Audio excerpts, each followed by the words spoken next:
Yo, what's going on, everybody? Thank you for clicking on this video. We're going to be going over the top 15 quarterback and tight ends for week 8 of fantasy football this year. I recently uploaded my running back and wide receiver videos, did top 30 for both of those. If you haven't seen those, go check them out. Also, if you got any questions about start sits, leave those in the comments down below. Drop a like on this video and subscribe. We got content coming all year for y'all. Also want to mention that the Chiefs and the Chargers are both on buys, so obviously nobody from those teams will be there. So no Patrick Mahomes, no Justin Herbert, no Travis Kelce, no Gerald Everett. Besides that, everyone's playing, so we can get into these rankings. All right, first up, we're going to have Josh Allen going up against the Green Bay Packers. They are a pretty tough defense, but doesn't really matter against Josh Allen. I mean, quarterback one of the year, he's been absolutely dominating. He's pretty much going to be the quarterback one every single week, regardless of anyone else or who they're playing. Not much else to really say, so we'll go on to quarterback 2, who is going to be Jalen Hurts going up against the Pittsburgh Steelers. Over the past 4 weeks, they've given up the 5th most points to quarterbacks, so absolutely a smash matchup for Jalen Hurts coming off of a bye week. He's been one of the big breakout guys this year, so I figure it's going to continue here. No reason for it to really stop, so keep playing him as a top option every single week. And the last guy in this top tier I'm going to have is Joe Burrow, who went absolutely nuclear the past 2 weeks. Seems like this offense has really figured itself out. I think that's going to continue, especially against the Cleveland Browns defense, which has not been very good this year. They've been decent actually against quarterbacks, but I think that's really due to the fact that they're the worst team in the NFL against running back. But the Bengals throw the ball more than almost anybody in the NFL right now. I think he's going to continue to keep dominating. Will be probably a top 5 option every single week going forward. And after him, I'm going to have Lamar Jackson, who's playing on Thursday night against Tampa Bay Buccaneers. I'm not sure if this video will be coming out before or after that game. Regardless, you're going to be playing Lamar Jackson every single week. He is in the lower tier because he's been struggling the past couple of weeks. I hope that's going to get figured out with Rashad Bateman and Mark Andrews both back. The Bucs have actually not been a very good defense this year, surprisingly, especially against the wide receivers and quarterbacks. Still a really good run defense, but against the quarterbacks and everything, not been very good so far. So if Lamar has all of his options, I think that he's going to be just fine, but I'm holding him off from that higher tier just given how he's performed over the past couple weeks. After Lamar, I'm going to have Tua, who is going up against the Detroit Lions. They've given up the 4th most points to quarterbacks on the year. This offense also seemed pretty much like itself last week with Tua finally back from his injury. Didn't have an amazing game, but definitely still not a bad game. If you could have gotten the end zone one more time, definitely would have helped out a lot. And they were close, and they're going to have more opportunities. And against a terrible defense like this, but still what should be a good offense. I mean, if DeAndre Swift and Amon-Ra St. Brown is back, that's actually going to be good for Tua because hopefully the Detroit Lions will be able to actually put up points. And then Tua will have to keep throwing the ball. Regardless, this team throws the ball a lot, and they have great weapons with Jalen Waddle and Tyreek Hill, so Tua is going to be a good option every single week. And in this matchup, I think that he's a top 5 option this week. And the last guy that I'm going to have in this tier is Kyler Murray. Now, it probably feels like he's been a big disappointment this year, which relatively he has been, but he's actually still the quarterback 6 on the year. He's been running it a little bit more, which has given him a better floor. He's a great runner. I really wish he would utilize it more like he has in previous years, but it seems like he doesn't want to quite as much, only when really necessary. But we saw last week he got D-Hop back, and that seemed to help out the offense a ton. They still had 2 touchdowns from their defense, which is going to eliminate a lot of offensive opportunities, and that's obviously not going to happen every single week. But as bad as it has felt for Kyler, he's still going to be one of the best options that you can play every single week. And as his offense gets more integrated back in with DeAndre Hopkins, I think it's going to be a lot better, and there should be better days for Kyler Murray ahead. Going up against the Minnesota Vikings too. Pretty middle of the road defense against wide receivers and quarterbacks, but really tough against running backs. So I think that Kyler's going to have opportunity to be good here. They also will be putting up points, I assume. It's a good offense, so could kind of turn into a shootout if that's going to be good for the offenses and Kyler if that does happen. But regardless, like I said, you're going to be playing him every single week. Okay, moving on to my quarterback 7 on the other side of the ball, and in tier 3 is going to be Kirk Cousins. He's coming off of a bye week. And like I said, going up against the Arizona Cardinals, although it is a good defense and they have a really good lockdown corner, I think Justin Jefferson will still be able to do just fine against him. And overall, the defense hasn't been that good against stopping the quarterback. So their defense has really just been good at locking down the number 1 wide receiver on the team, but I don't think that's going to happen with Justin Jefferson. And Kirk Cousins has been really consistent this year. Not a ton of massive blow-up games, but also isn't really disappointing. So if Kirk Cousins is on the waiver wire and you need someone to play in the bye week, he's one of the best options you could pick up that might be on there. And the other guy I'm going to have in this tier is Dak Prescott, who is going to be his 2nd week coming back from his hand injury. Going up against Chicago too, he should be able to have a good week against them. It also sounds like Ezekiel Elliott's going to be out, so probably more passing opportunities for them there. And Tony Pollard will be the clear workhorse. So if you do have Tony Pollard, make sure that you start him this week. But I think that Dak is still going to be great for fantasy. He should be just fine. All the other weapons are pretty much there, and with more passing opportunities, I think that it should be solid. I'm a little bit worried about Chicago not being able to score the ball on this defense, and then they just run it out. So there is some some worry there, but I think that Dak should be getting better every single week as he gets back from this injury.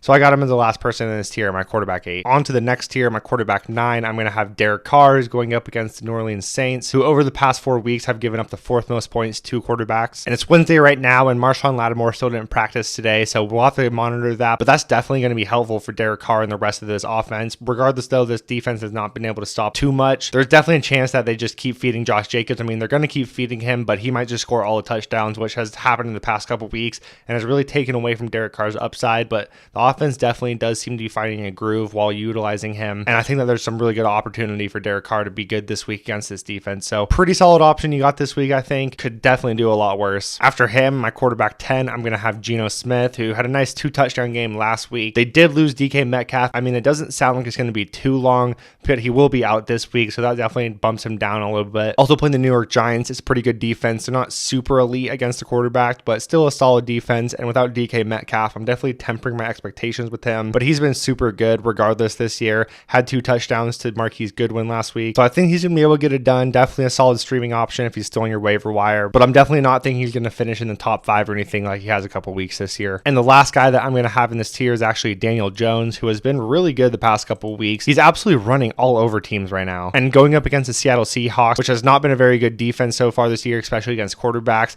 I think that he's going to have a good opportunity to be a pretty good streaming option for everybody. He's averaging about 50 rushing yards per game, so it's a really nice baseline to have. And against his defense, which is pretty friendly, I think he'll have opportunity, and the offense still should be putting up points. So all around, I think it's going to be a good opportunity for Daniel Jones to show if he can actually be a good streaming option for the rest of the year. Moving on to my last tier, at the top of it, I'm going to have Tom Brady, who's going to be my quarterback 12 on the week. I mean, this has just been one of the most disappointing offenses in the entire NFL this year. This whole story has just been really, really weird. And Brady's really only had one game where you were happy with him, but regardless, he's thrown the ball almost 50 times a game. And with Tom Brady and the weapons that he has, he's got to be a consideration every single week if he's throwing the ball that much. But as you can see, we've obviously tempered the expectations here. And going up against the Baltimore Ravens defense, although not too scary, has gotten a little bit better over the past couple weeks. But before we can rank him any higher, we got to see him be what we thought he was going to be this year. Now, I have no idea if that's going to happen now at this point where they've lost to both the Pittsburgh Steelers and Carolina Panthers in back-to-back weeks. So I'm definitely worried about it. And I am at the point where I'm trying to find other options until I see something else. So I got people like Daniel Jones, Geno Smith, Derek Carr, Kirk Cousins, all those guys ahead of him. If there's anyone who I got after who you're considering start over, let me know. They're in the same tier. That's why we have tiers. So any of these guys, you could start over them. The real idea of these is to show you who I would for sure play over the other people. But if some person is in the same tier as another person, it can pretty much go anyway. Anyways, after him, I'm going to have Jared Goff going up against the Miami Dolphins.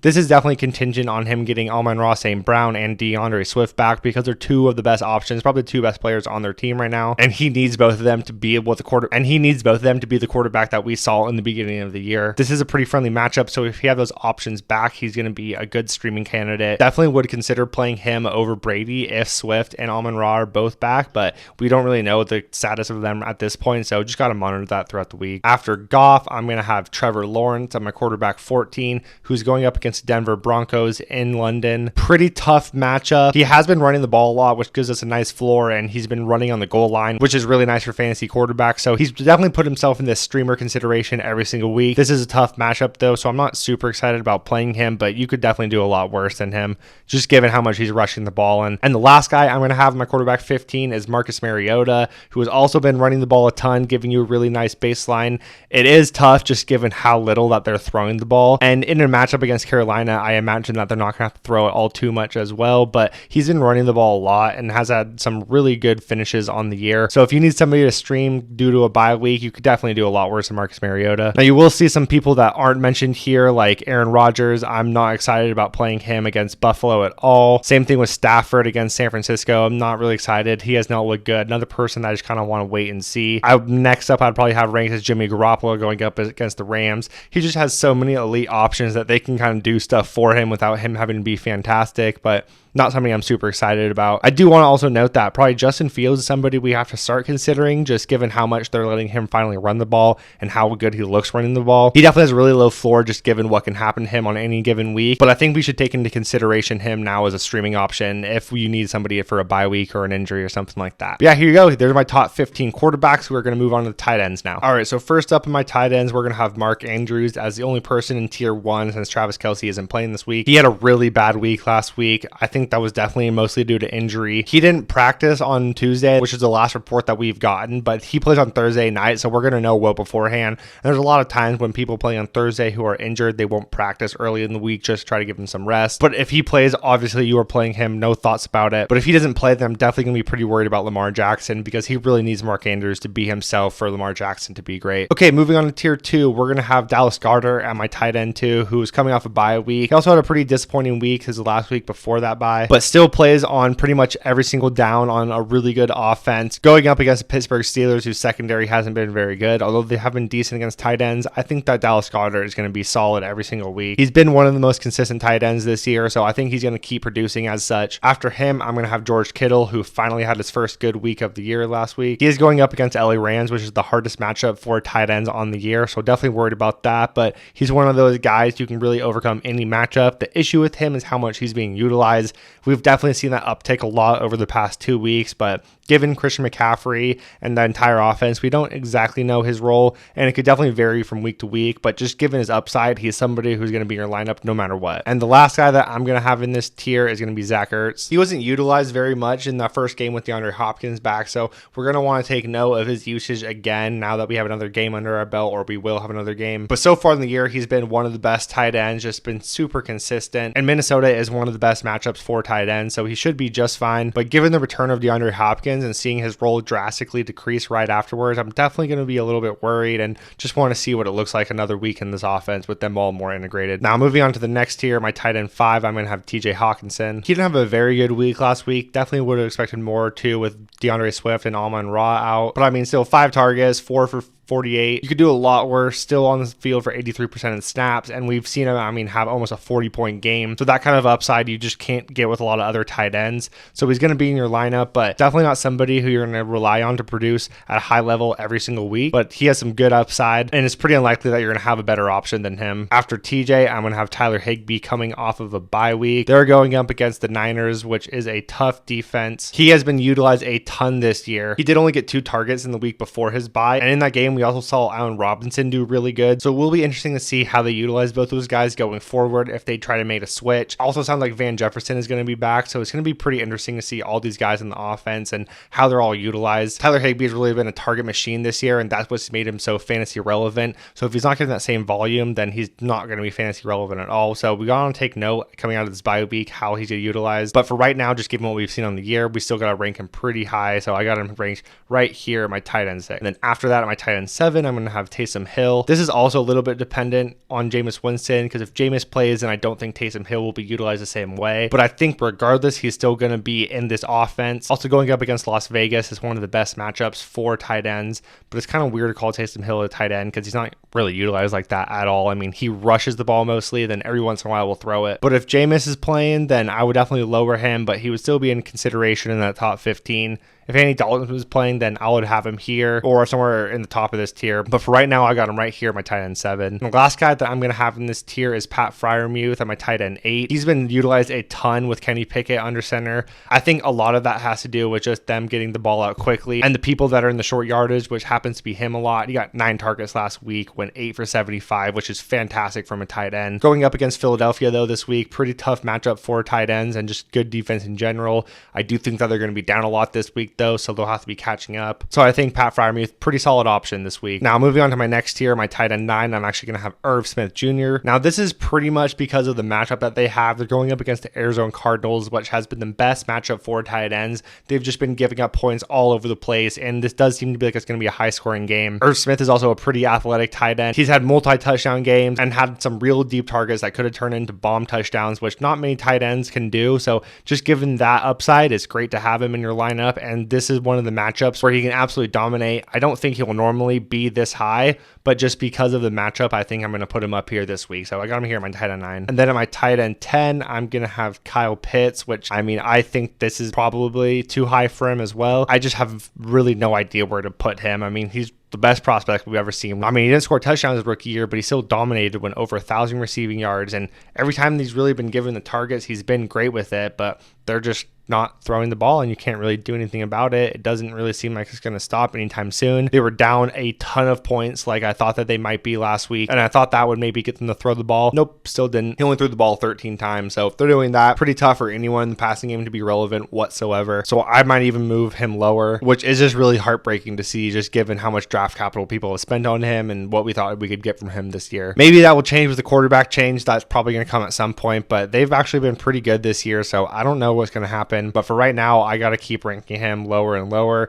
I got him here in my tight end 10 this week, but I might even have him lower. After him, I'm going to have Robert Tonyan going up against Buffalo. It's a pretty tough matchup for tight ends, just tough matchup for everyone in general. They're pretty out of weapons, though. Obviously, we know Randall Cobb broke his ankle 2 weeks ago. Alan Lazard also got hurt, and he hasn't practiced so far this week. It does sound like they might be getting Sammy Watkins back, but what does that really mean for the offense? So Robert Tonyan is one of the last few options in this offense, and we've seen some decent weeks from him. We saw 2 weeks ago him get 12 targets, which is awesome to see for a tight end, went 10 for 90, which is fantastic. Scored a touchdown weeks before that. Didn't really do much last week, but that's just kind of the nature of tight ends. It's tough to chase these guys, but going to be a solid option just given their limited weapons. And after him, I'm going to have the guy on the other side of the ball, Dawson Knox. They're coming off a bye, but the week before that, he scored his first touchdown of the year, which was awesome to see. Hopefully that will continue here this week. I think that he's getting more integrated in the offense. He got hurt in week 5, so he didn't play then. Anyone that's part of this Bills offense is going to have a good opportunity to score a touchdown every single week, and we saw him be a touchdown machine last year. Maybe just getting started like we saw the week before, but just given that touchdown upside, he's going to be in the streaming tight end consideration every single week.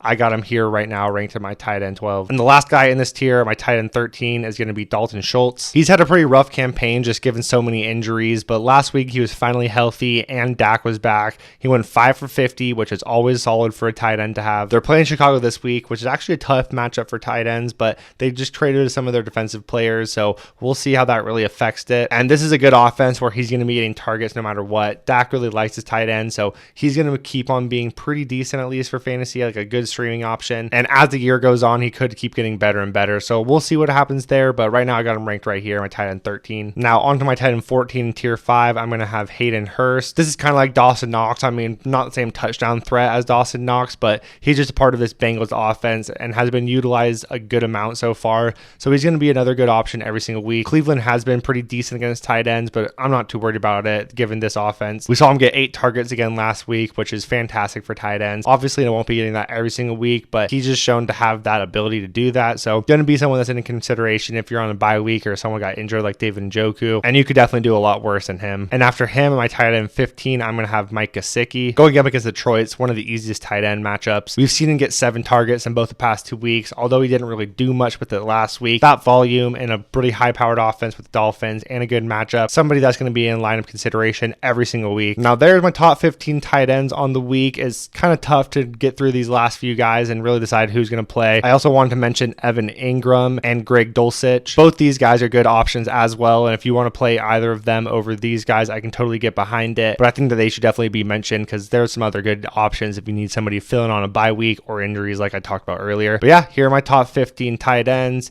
Here are my top 15 quarterbacks. Let me know if you guys got any questions on them. I can get back to you as soon as possible. Not totally sure if I'll be uploading any videos, but stay tuned if I do. If not, then I'll see y'all next week. Later.